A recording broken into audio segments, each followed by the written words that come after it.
Another week, another weekly reset. This is the weekly reset where we go over what's new in Nightwave with Teshin, Descendia, all that jazz. There will be time codes in the description below, as per usual, if you want to skip to a certain section.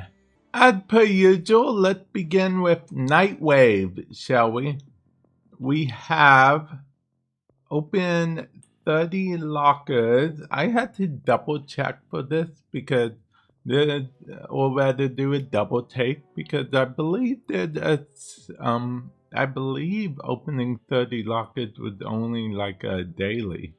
But I mean, but now it's weekly. I mean, yeah, that's pretty shocking to me. I mean, I guess it makes sense if you don't open lockers regularly. So yeah, but there we go.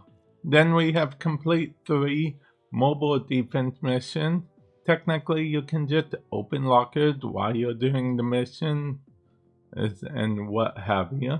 Then we have defend both mere defense objectives 3 times in a single mission. Now this one is not hard at all since you can do it on normal and steel path, but I will say that it is, I mean, it's okay, you know what? It's not bad. It's not bad. I was going to say it gets pretty boring after a while, but I do like the fact that you get to visit an old tile set.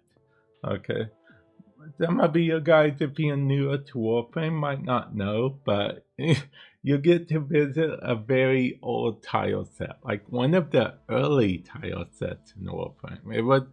It's a pretty much retired tile set, except for in this mode.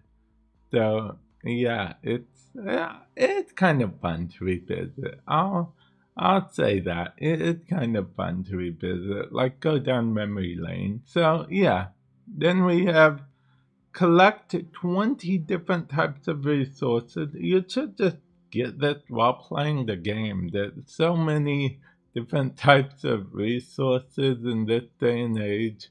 If you're only like about halfway done, or you're looking for the final 3 or final 5, just go to Cambodian Drift. Okay, go to Cambodian Drift and you will probably get everything you need. That's on Deimos in case you didn't know. And then we have the usual kill 30 XMS, complete 15 missions, and kill 500 enemies in order to, just you should be able to complete these just by playing the game. And then, of course, we have these. Because projection used to be the thing all the kids were trying to get at some point as far as aura put on. But now I think people just put on whatever aura they want these days, if I'm being perfectly honest. If you're a newer player, you could probably put on Dreamer's Spawn. It's a universal aura slot by default. Let's see. Let's see. Squad receives. See, it's not a lot of health regen and healing, but it's something. If you're a newer player, you could need that. But then again, even if you're not a newer player, I tend to like healing. A lot of my Warframes, one of the first Archon shards I put on them is health regen. So, yeah. Okay, and then I'm hovering over all of these so you guys know what's up with these. And then we have alternate helmets and alternate weapon skins and some sigils and emblems thrown in every now and again sometimes. And then we have this. This is half of a boss fight. Okay, the other half of that boss fight is here. So if you combine this and this, you'll get a boss fight. He drops a weapon blueprint, or is it the weapon itself? I can't remember, it's been too long. It's a glass sword. The glass sword he's holding, that's the weapon you get for beating him.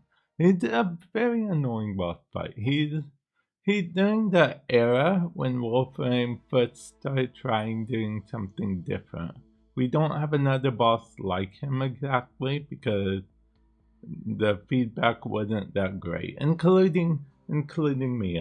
I didn't like it, so I made sure to let DE know my feedback on that.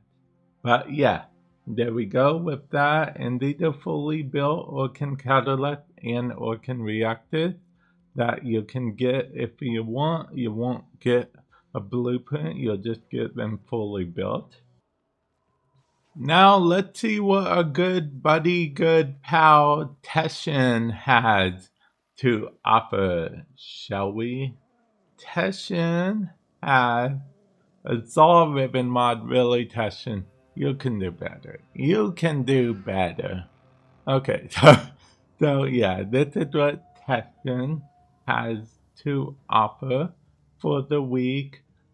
Zal Ribbon mod, you can spend 75 still essence to pick up one if you so want. I personally already have the Zal Ribbons, so that's why I talk this way about Zal Ribbon mods. They aren't inherently bad, but if you have all of them, because you only need to get, there's only one part of each Zal that a ribbon is attached to, so you only need to get a ribbon for that part. So yeah, it works the same as with kick guns.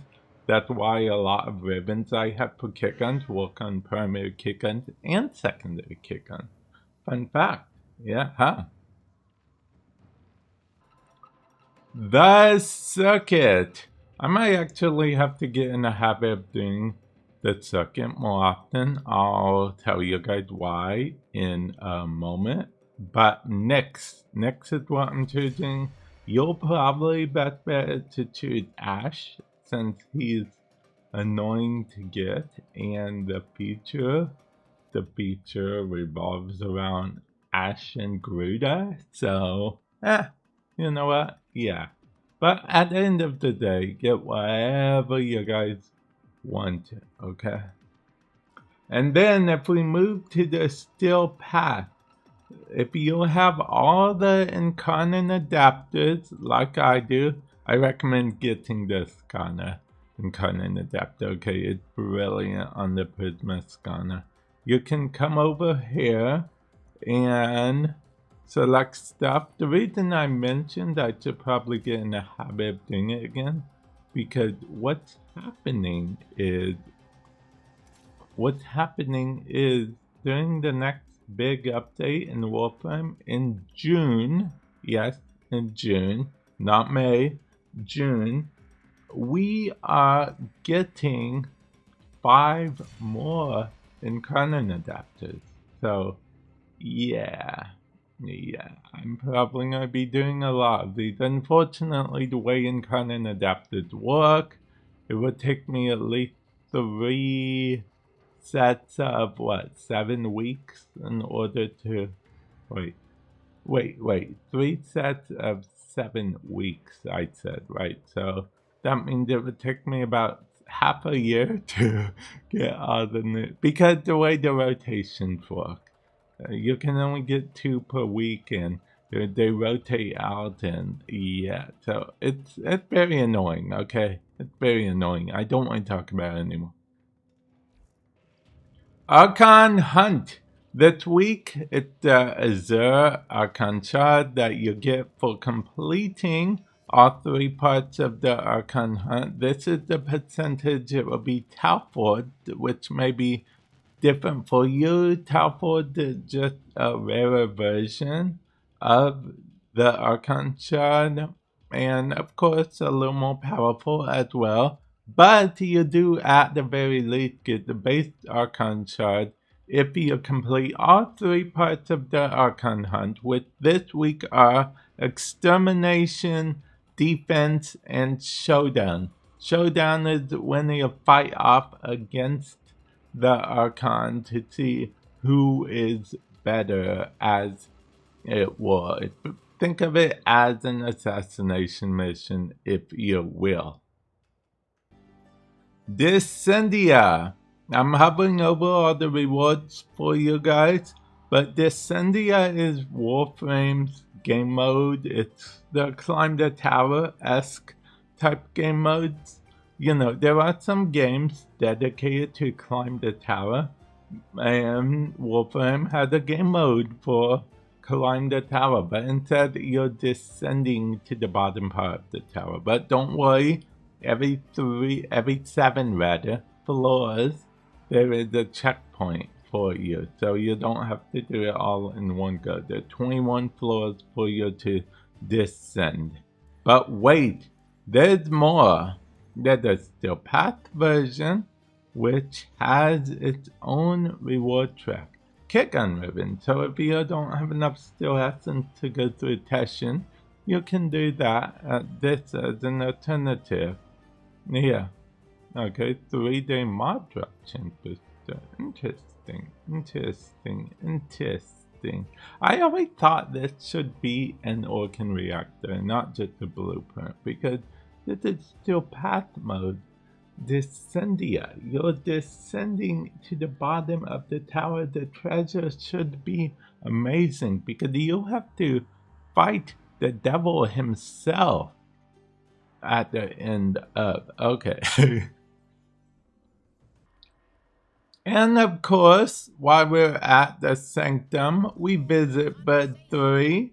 And Bud 3 had got our back covered with Azure Archon Shard. This week it just happened to be the same Archon Shard as the Archon Hunt. I still say these should rotate, and I've seen you guys agree with me in the comment section below. So DE, if you're watching, hop to it. We need these to like rotate or something. I mean, this whole, I mean, it's not exactly a static image. It would be considered a dynamic image in this day and age, but it's barely a dynamic image. We need it to rotate, and we need it to rotate. Well, anyway, this is the price, 30,000 standing. You'll have to be max rank in order to get, but wait, there is more.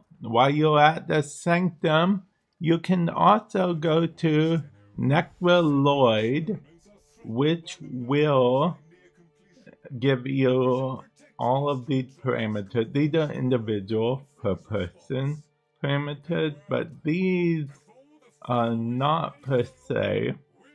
Not selecting them makes it harder, but it gets you better rewards. That's the benefit of doing all of this for Deep Archimedea. But Deep Archimedea isn't the only Archimedea in town.